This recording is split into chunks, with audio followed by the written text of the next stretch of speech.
Assalamualaikum warahmatullahi wabarakatuh. Waalaikumsalam Bismillahirrahmanirrahim. warahmatullahi wabarakatuh. Alhamdulillahirabbil alamin wa bihi nasta'in ala umuri dunya waddin. Wassalatu wassalamu ala asyrafil anbiya'il mursalin sayyidina Muhammadin wa ala alihi wa sahbihi ajma'in. Amma ba'd. Rabbi shrah li sadri wa yassir li amri wahlul 'uqdatam min lisani yafqahu qawli. Para penonton, pengurusi ya, yang dihormati sekalian. Alhamdulillah, tajuk kita di awal tahun 2014 ini eh, bermula dengan kekeluargaan, Hmm, atau sebenarnya berkaitan dengan kekeluargaan ini banyak peribahasa-peribahasa yang hmm, diciptakan. iya, Di antaranya ialah carik-carik bulu ayam nih. hmm, Jadi carik-carik bulu ayam ini kenapa ya dikaitkan atau dijadikan satu perumpamaan yang bermaksud yang berhubungan dengan kekeluargaan. Ialah kalau kita nih melihat mengambil pengajaran daripada bulu ayam itu sendiri ya. hmm, Jadi bulu ayam ini kalau yang lekat di badan ayam itu masih lekat, bukan yang sudah terjatuh, yang sudah tercabut. Kalau yang sudah cabut, kalau ya caik, caik itu ya tuh sampai dia buruk hancur. Tapi yang masih di badannya. Kalau kita perhatikan ayam, jadi kadang-kadang ada carik-carik ia punya bulu itu. Jadi bila carik-carik itu lama-kelamaan yang akan bercantum disebabkan ayam itu diambilnya minyaknya yang di tongkingnya itu, hmm. yang selalu orang gemar makan tongking, Oh, selai tongking. Jadi ada minyak, dia ada serumbungnya itu, diambilnya minyak sana diurut-urutnya. Ada masanya berhari-hari itu membersihkan bulunya.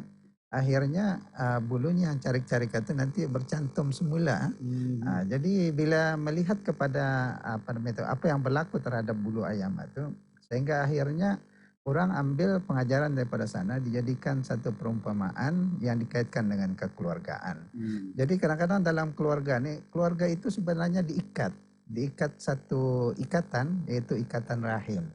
Itu yang mengikat di orang. Kalau pada dasarnya, tetapi yang lain lagi mengikat ini ikatan keagamaan. Kalau hmm, ia sama-sama agama. Tapi kalau tidak sama agama, ia hanya diikat oleh ikatan rahim itu tadi. hmm, Jadi itulah pengikat kekeluargaan itu. Artinya kalau ia masih terikat itu, terikat dengan rahim dan terikat dengan agama. hmm, Kalau orang yang beragama ada dua ikatan, rahim dan agama. hmm, Kalau ia berlainan agama, rahim saja pengikatnya. Jadi walaupun kadang-kadang ada pertelingkahan, ada pergaduhan, ada sesuatu yang tidak disukai sehingga hubungan tidak baik, tidak baik hubungan. Oleh sebab tidak baik hubungan itu, oleh sebab adanya ikatan itu, ia tindakan tindakan menjadi kemana-mana atau walaupunnya bermusuh apa ini ya, ikatan itu lah kerja mengikat bah. hmm. Ia akan terlepas baik ikatan itu sampai bila-bila sampai mati ya, sampai aimulah. La yarhamah. Selagi ada ikatan itu, ikatan tidak akan putus. Pasalnya yang dah putus, ia sudah diikat awal lah. Hmm, Bila sudah lahir ke dunia, ia berasal daripada satu rahim. Kalau hmm, ia daripada rahim ibunya. Artinya semua keluar daripada rahim ibunya itu. Artinya diikat oleh itu. Kalau 10 10 Kalau saja. 10 10 uang lah kena Hmm, ikat.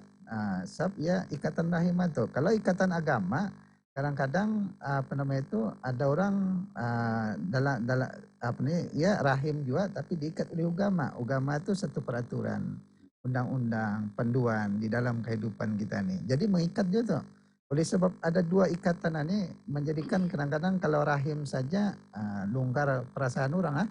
Tapi kalau ada agama, ada hukum hakamnya, hmm, ada pahala dan dosanya. Jadi inilah di antara kadang-kadang yang boleh menyuburkan semula apabila sudah hmm, cari itu. hmm, Jadi cari-cari bulu ayam itu kalau ditafsirkan menurut peribahasa itu, yaitu keluarga atau adik-beradik yang bermusuhan atau bergaduh akan berbaik juga akhirnya. hmm, Jadi akhirnya baik juga terpaksa juga baik. hmm, Kan lari pun kemana, bertukar kerakyatan ke kemana, akhirnya di Beradingku ada di anunya.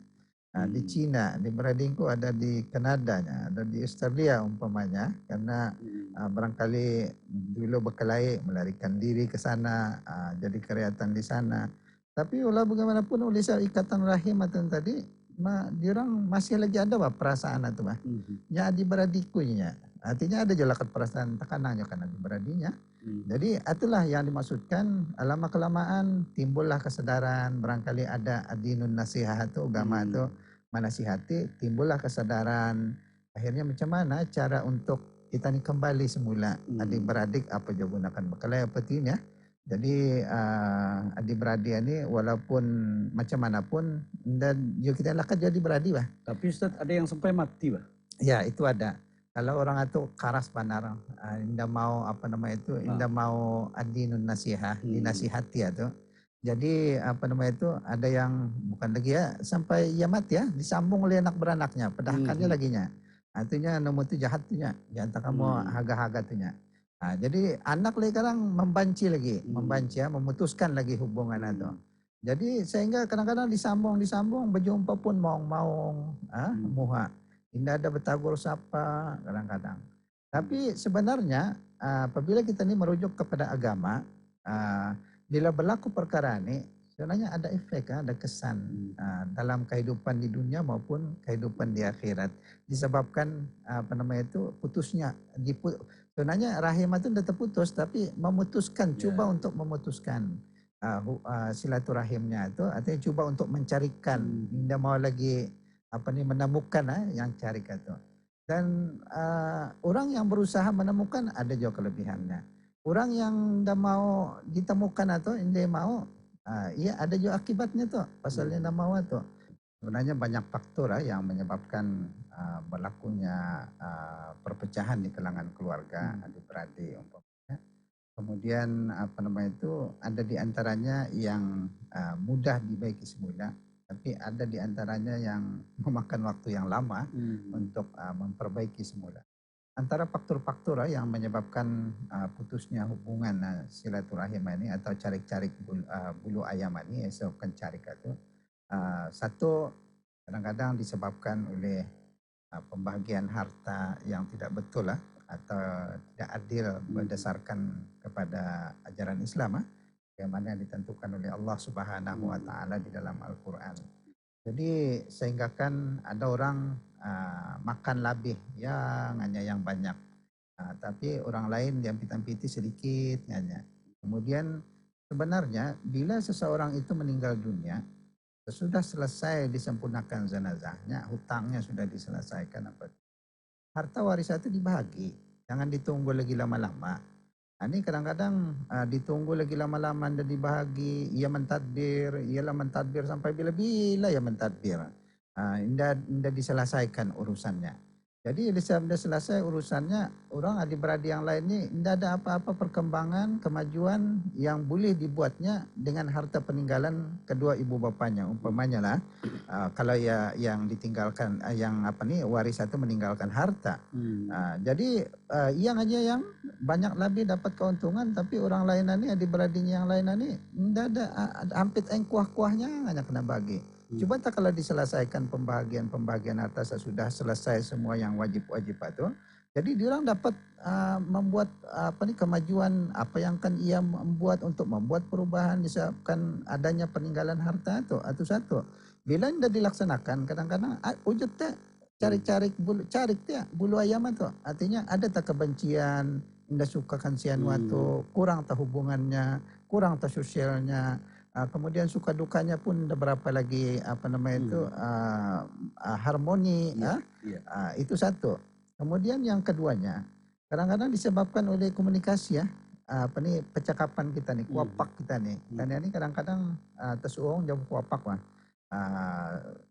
terus terangnya ada, sindir menyindir ada dalam kuapakannya. Jadi kalau kita ini tidak berhati-hati, walaupun adik-beradik kadang-kadang bila kita ini meluahkan kuapakan nih, apa namanya itu boleh tersinggung boleh tersinggung. Bila sudah tersinggung itulah dicari dia, artinya terputus dia kadang-kadang hubungan ada. Yang kedua yang berkuapakan ini kadang-kadang datang daripada pihak yang lain, umpamanya daripada istri orang ketiga, daripada pihak suami, kadang-kadang bukan ahli keluarga tuh, bukan daripada rahim yang sama, tapi orang baru mendatang disebabkan perkawinan, ipar kadang-kadang berkuapak. Terdengar, bila terdengar kuapa itu, dia berapa setuju dengan kuapa itu, akhirnya mulailah keretakan-keretakan di beradia itu terputus. Pasal bininya, pasal lakinya dia, itu diantaranya komunikasi-komunikasi ini. Kadang-kadang perkataan-perkataan kita ni perlulah dipikirkan juga apa yang dikuapakan itu. Pertama-tama sekali pengurusi dan para penonton yang dihormati sekalian. Sebab itu penentuan pembahagian harta waris bukan ditentukan oleh manusia, tetapi ditentukan oleh Allah Subhanahu wa taala. Nabi pun menentukan. Artinya Allah turunkan wahyu pembahagian harta waris. Ada yang dapat 1/2, 1/4, 1/6, 2/3, ada yang dapat asabah. Tapi kalau melihat kepada contoh hatun tadi, harta itu dah lari ke mana? Pasal ada anak laki-laki. Jadi semua harta itu di dalam lingkungan keluarga itu, tidak orang waris-waris yang jauh itu dapat mengambil. Semua didinding oleh diurangan. Itu satu. Yang kedua, kenapa Allah yang menentukan pembahagian itu? Kenapa tidak Nabi? Kenapa tidak orang lain umpamanya yang menentukan berapa bahagian seseorang itu? Sebenarnya dalam pembagian harta ni manusia ni memang rakus, tamak. Jadi oleh sebab sifat-sifatnya macam itu tu, ia kadang-kadang memilih yang baik ahnya, yang baik adangan. Walaupun ada badi tu, selalu berkira macam itu. Sebab tu kalau kita ni menyelesaikan selalu ikut ujah hati kita ni, ikut nafsu kita ni. Tapi bila Allah yang menentukan, apapun yang berlaku bukan salah kita. Kita ni kalau komplain pun komplain dengan Allah. Sebab Allah yang menentukan. Tapi kalau Allah yang menentukan, kita ni komplain, tentu Allah lagi maha tahu. Kenapa Allah menentukan sekian untuk anak laki-laki, kenapa sekian untuk anak bini-bini. Kenapa anak laki-laki 2 bahagian, anak perempuan 1 bahagian. Meskipun pada dasarnya dilihat tidak adil. Tetapi keadilan Allah bukan satu dapat perempuan dapat 1, laki-laki dapat 1. Bukan itu keadilan Allah. Keadilan Allah ada di sebaliknya lagi. Iaitu anak laki-laki diberi 2, karena dalam hukum atau institusi keluarga ni, anak laki-laki itu menanggung anak perempuan, orang-orang perempuan, sebab anak laki-laki ni ar-rijal qawamun 'alan nisa. Kemudian bini-bini ni dalam hal-hal perkahwinan ia diberi nafkah oleh laki-laki, sampai mahar pun daripada laki-laki, bukan atas perbelanjaannya sendiri. Jadi semua tu ia menjadi wali. Kalau anak perempuan kan berkahwin, yang membelanja anak laki-laki, itu ikut dalam hukum dasar-dasar hukum kekeluargaan lah. Kecuali bini-bini itu, anak adik-beradinya bini-bini itu mampu sendiri, itu lain cerita lah. Itu yang kedua. Yang ketiga, bila sudah ada ibu bapa atau siapa di kalangan keluarga kita yang meninggal dan meninggalkan harta waris, jangan pakai pembahagian berdasarkan kira-kira kita ni. Sebab kalau berdasarkan kira-kira kita ni, ada salah menyalahkan. Ada disebabkan takut, yang damit takut dengan yang tua, yang basar abangnya, di luar kuapak mau, tapi dalam hati tidak setuju dengan pembahagian itu sebenarnya. Tapi tidak mau bunyi-bunyi, takut. Lepas tu kalau sekiranya pembahagian itu mula-mula tadi selesaikan ikut sebagaimana yang ditentukan oleh Allah. Jadi tidak ada salah menyalahkan yang tu ambu yang laki-laki ni yang bini-bini. Kami dapat 1, ya dapat 2-nya bahagian. Tapi bukannya diorang membuyuk, itu ketentuan Allah. Jadi bukan salah siapa-siapa kan, tidak ada orang dapat disalahkan. Jadi itu hukum Allah, kita ni patuh. Ada hikmah, ada sebab kenapa Allah menentukan demikian. Ini bisa pakai hukum toleransi, hukum sendirilah itu namanya. Walah, tahu sudah hukum pembagian macam ni. Kenapa tidak dilaksanakan hukum pembagian? Kalau yang mau berlaku adil. Adil itu bukan berdasarkan kemahuan kita ni, tapi mengikut kemahuan yang sudah ditetapkan oleh Allah Subhanahu wa taala. Itu barunya namanya adil. Tidak ada komplain-mengomplain. Kalau akan mengomplain, ini sudah hukum. Tanya orang arif lagi. Pembagian memang macam ni. Jadi tidak ada siapa yang boleh disalahkan. Tidak ada siapa yang boleh dituntut atas umpamanya ia mengatakan tidak adil, tapi pakai hukum Allah sudah. Mana ada yang akan dituntut di akhirat nanti yang berkaitan dengan adil sama tidak adil. Ini pakai hukum toleransi. Walaupun toleransi betulah ansurani, kadang-kadang tulah ansurani ada pengaruh Pengaruhnya itu ada pengaruh yang kuat, kadang-kadang mengalahkan pengaruh yang lemah itu. Jadi disebabkan itu kadang-kadang akor itu semualah tidak peduli. Itulah sebenarnya menjadi puncak akhirnya diam-diam, asalnya diam-diam. Masalahnya berpunca daripada sana tuh. Jadi akhirnya cariknya bulu ayam itu. Bila sudah carik bulu ayam ini, Siapa tu kembali kepada hukum Allah. Jangan terpakai hukum sendiri itu. Sebab bila pakai hukum sendiri itu, macam mana kita ni kan memberikan supaya yang sudah carikan ni kan mempertemukan semula disebabkan ketidakadilan kita ni dalam itu, dalam masalah itu. Jadi tidak ada cara kita ni ya, dari segi kadang mendengar ya orang ceramah, mendengar ia belajar mengenai dengan peraya seperti ini. Ini tidak adilnya kalau aku tahunya macam itu. Nah timbul pengetahuannya macam itu, akhirnya dia ucap-ucapkannya benci membenci. Ini perkara-perkara ini perlu dijaga. Sebab Allah Subhanahu Wa Taala memang tahu sifat manusia ini dalam hal yang berkaitan dengan harta memang akan ada terjadinya persengketaan kalau tidak dibuat peraturan yang datang daripada Allah Subhanahu Wa Taala. Itu salah satu faktor dari segi harta. Kalau kita ni melihat tadi komunikasi, kadang-kadang cakap kita ni menyebabkan orang tersinggung. Kadang-kadang ada faktor yang lain lagi yang boleh menyebabkan bulu ayam itu carik.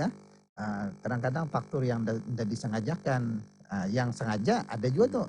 Yang tidak disengajakan ini kadang-kadang daripada kata-kata juga, kadang-kadang daripada perbuatan juga.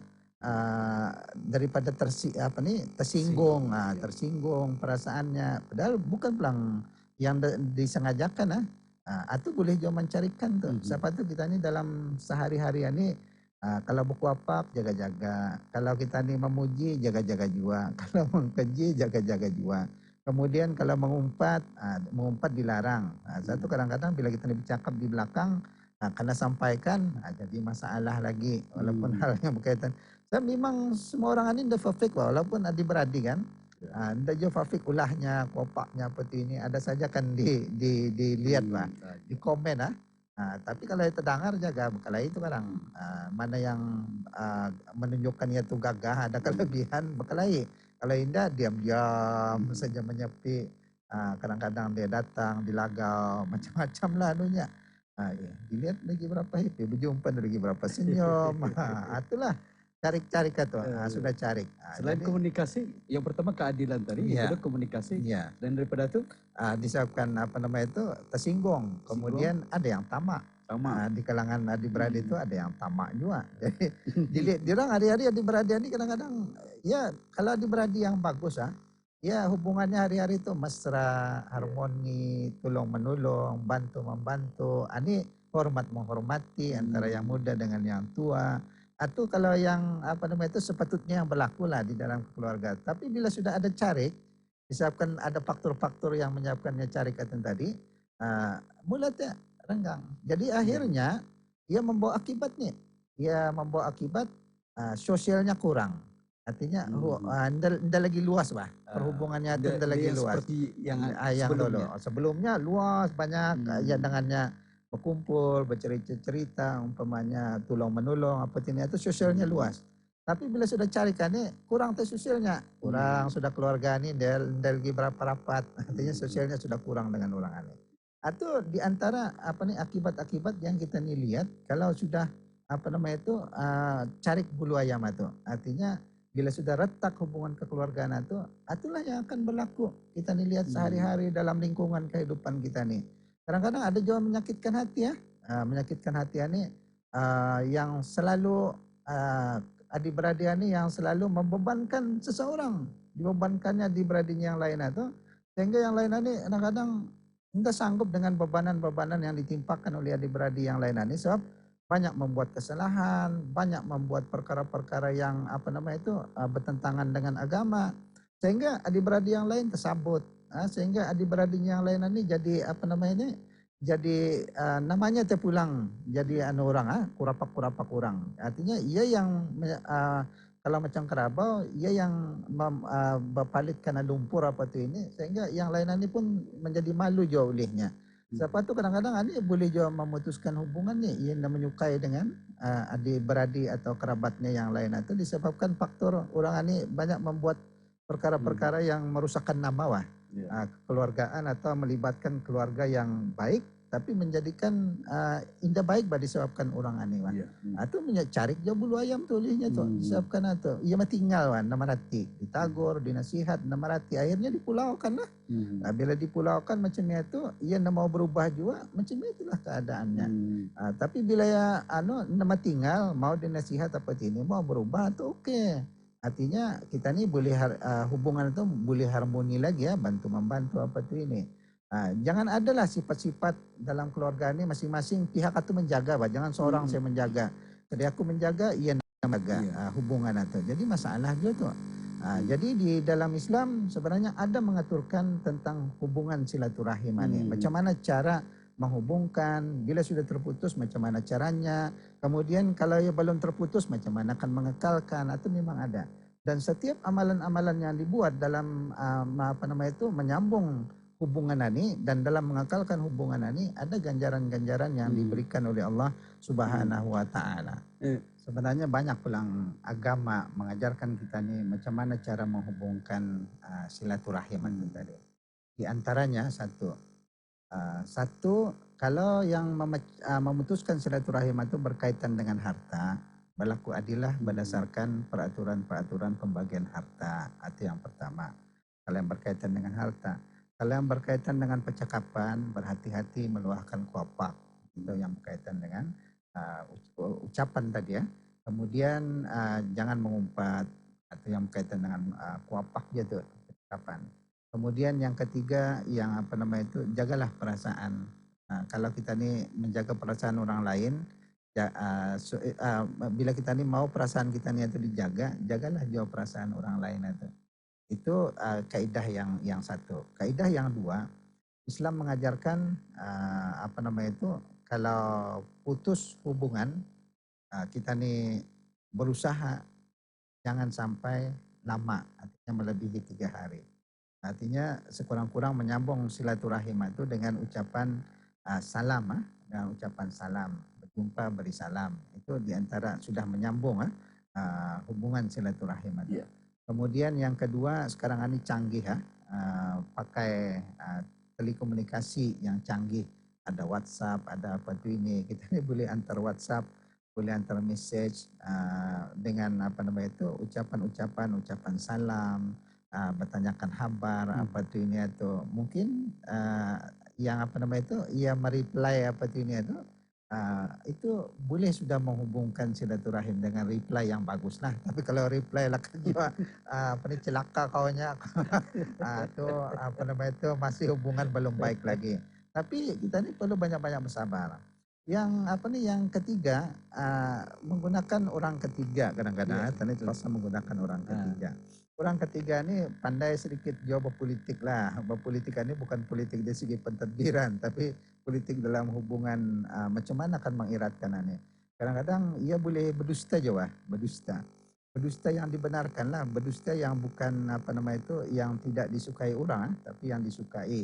Umpamanya kalau antara abang dengan adik bersengketa, ada orang ketiganya abangmu tadi kirim salamnya rahmanya.